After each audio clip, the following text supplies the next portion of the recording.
Live from the News Center, this is News Channel 8 on your side at 11. It is the largest identity theft case in U.S. history. Tonight, the feds say people in every state will be affected, and many don't even know it yet. Good evening, I'm Bob Height. I'm Gail Sierens. Thank you for joining us this evening. Tonight's top story, is your life an open book? The FBI says this man, Philip Cummings, was behind it all. He worked for Teledata, a company that makes software to check credit reports. He accessed private credit histories, then sold them for $60 apiece to a network of street criminals who took it from there, draining bank accounts and racking up big charges on credit cards. U.S. Attorney James Comey says the losses are staggering. We know that the losses are in the many, many millions of dollars, and that this case is every American's worst financial nightmare multiplied tens of thousands of times. Comey says as the investigation grows, he expects the losses to grow and says he's sure there are victims in every state. In fact, the Associated Press is reporting tonight that a Clearwater company called the Medical Bureau was one of the companies the thieves stole credit reports from. Checking your credit report regularly is one way to make sure you don't become the victim of ID theft.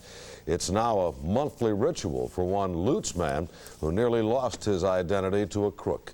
In tonight's 8 on Your Side crime tracker report, News Channel 8's Rod Carter tells us what happened. Paul Hanlon has a new best friend, a shredder. It's just one way he now fights identity theft. Unbelievable. I felt like nobody understood. About 8 years ago, Paul received a call from a man claiming to work for a company who fights credit card theft. The man claimed to have information that someone was trying to use Paul's American Express. This person proceeded to tell me that they had knowledge, that somebody had knowledge of my American Express card. He read me the numbers, knew my numbers, and said that they were proceeding to try to wire themselves money to an Orlando address.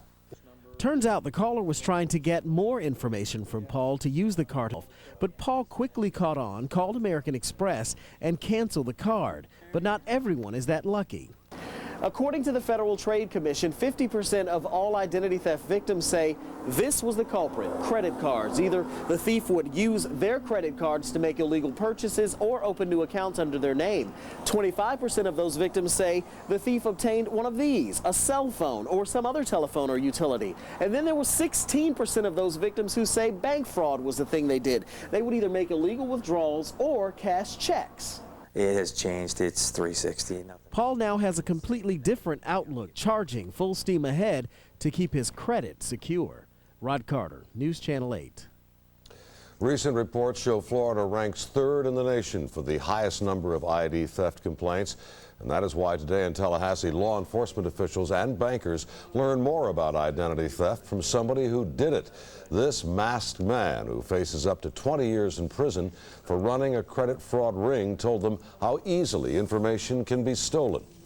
Some of the best ways to make certain you don't become a victim of identity theft include checking your credit report at least once a year for accounts you did not open, following up with creditors immediately if your bills or new cards don't arrive on time, and if your purse or wallet is stolen, get a police report and a copy of that report for proof of the theft.